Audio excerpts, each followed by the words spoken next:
Social media पर जैन समाज के सबसे लोकप्रिय चैनल न्यूज चैनल महालक्ष्मी की ओर से सुबह 8 बजे जब महीना बदलता है तो बहुत कुछ अच्छा लगता है। पर आज बात बहुत चिंतन की है, मनन की है, सोच की है कि हमारी दशा और दिशा पूरे समाज की बात करते हैं, चतुर्वेद संघ के नेताओं की बात करते हैं कि कहाँ जा रही है। क्या आज वास्तव में हम ही अपनी पैरों पर कुल्हाड़ी मार रहे हैं? आज दो एंगल से बात करेंगे, एक साधु वृंद से और एक कमेटी की ओर से। पहले बात कर रहे हैं देख रहे हैं आप मुनीषी आदित्य सागर जी को। क्या कह रहे हैं ये? इन्होंने स्पष्ट रूप, जब कोई संत कहता है तो ध्यान रखिएगा महाव्रती होता है और उसकी बात में कुछ ना कुछ संदेशा छुपा होता है कि एक मुनि दूसरे मुनि को बदनाम करने के लिए एक महिला को बीच में लाता है और उसे 10 लाख रुपए देता है कि जाके तुझे ये करना है कि तुझे मुनि को बदनाम करना है।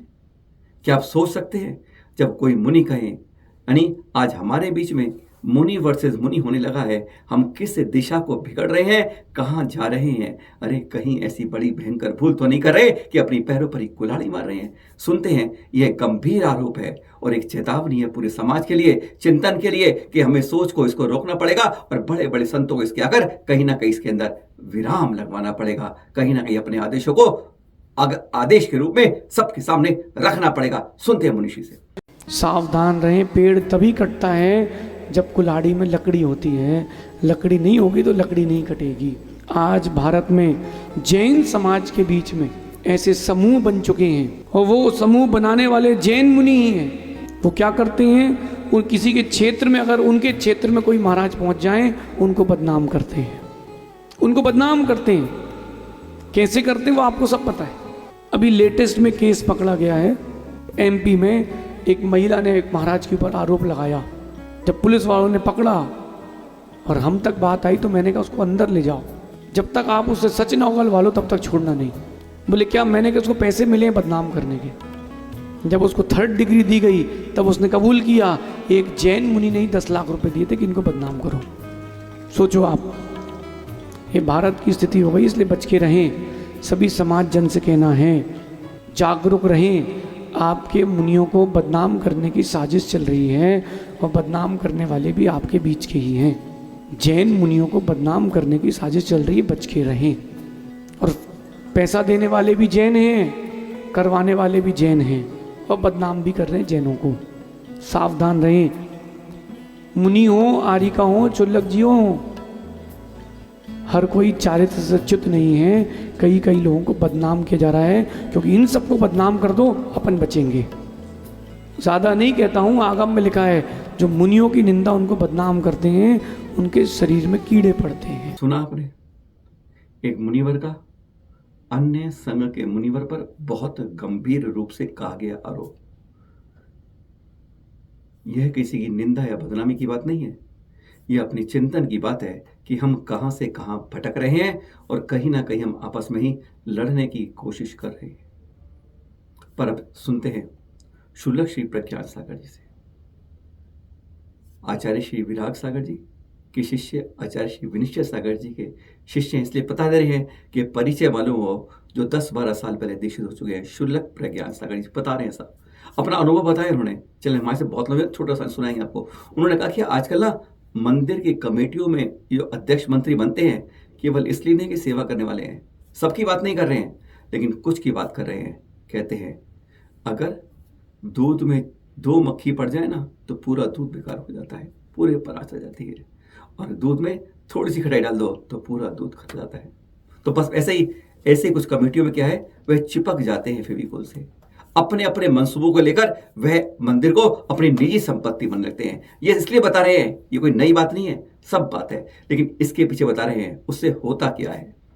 आज वह जमाना नहीं है कि करोगे आज तो फल भुगतोगे 2-3 जन्म बाद। आज तो कहते हैं हथेली पर पड़े फल की तरह होता है कि इधर कुछ किया और इधर फल मिला। उन्होंने कहा कि मैं अपने अनुभव से बता रहा हूं और आप भी अनुभव सोचिए अपने बारे में। जहां जहां इस तरह के अध्यक्ष और मंत्री पद पर चुपके लोग होते हैं जो अपने मंदिर को अपनी निजी प्रॉपर्टी समझकर उसका कहते हैं वसूली शुरू करते हैं, वहां पे आने वाले साधुओं के बारे में भी किंतु परंतु लगाते हैं, किसको लाना है किसको लाना है, जैसे उनका अधिकार बन जाता है, चुन चुनकर वहां भी काम करते हैं। तो उनके परिवार पर उनके कर्मों की सजा किस तरह मिलती है कि उनका परिवार के अंदर देखें, कहते हैं सारे सत्कर्म रख जाते हैं।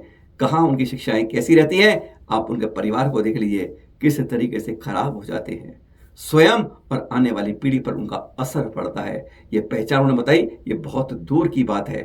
अगर हम सत्कर्म उस कमेटी के अंदर उस मंदिर में अध्यक्ष मंत्री बनकर नहीं करते हैं तो हमारे आने वाले बच्चे और परिवार किस तरह खराब हो जाते हैं, ये कहीं डूब जाते हैं, कहीं कुछ करते हैं, बिल्कुल अवज्ञा करते हैं। कारण करनी करोगे तो फल भी भुगतोगे। सुनते हैं जरा शुल्लक प्रज्ञान सागर जी से 2 मिनट सिर्फ, क्या कहते हैं वो। और सोचने वाली बात है उन मंदिर कमेटी के लिए जो करते हैं गलत। वो उनको अध्यक्ष मंत्री इसलिए बनना है क्योंकि प्रत्यक्ष या फिर अप्रत्यक्ष रूप से उन्हें कुछ स्वार्थ की सिद्धि हो रही है।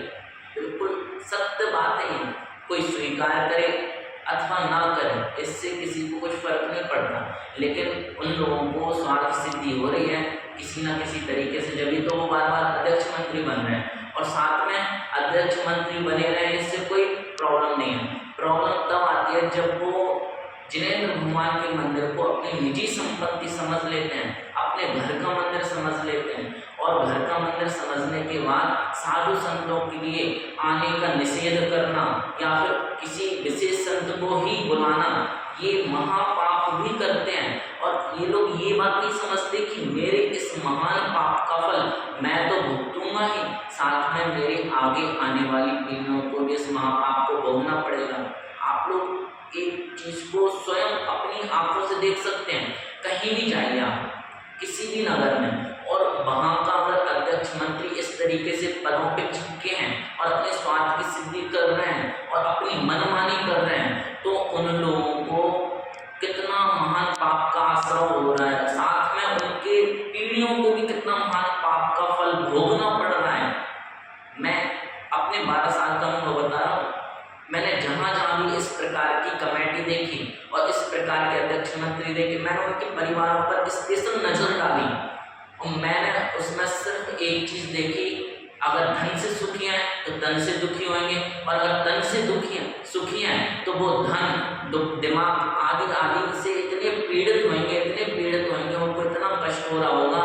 बाहर तो बहुत अच्छा एक शानदार तरीके से मंचमाला माइक मिल रहा है, लेकिन अगर उनके अंदर हृदय में देखो तो इतने पीड़ित हैं। क्यों? क्योंकि उन्होंने देव शास्त्र गुरु का अभिनय किया, अवज्ञा की, असाधना किया। आपको ले चलते हैं बिल्कुल बॉर्डर पे, मध्य प्रदेश राजस्थान के बीच में रामगंज मंडी कोटक है ना, और इधर ये भानपुरा मध्य प्रदेश के, दोनों के बीच में आता है कैथुली।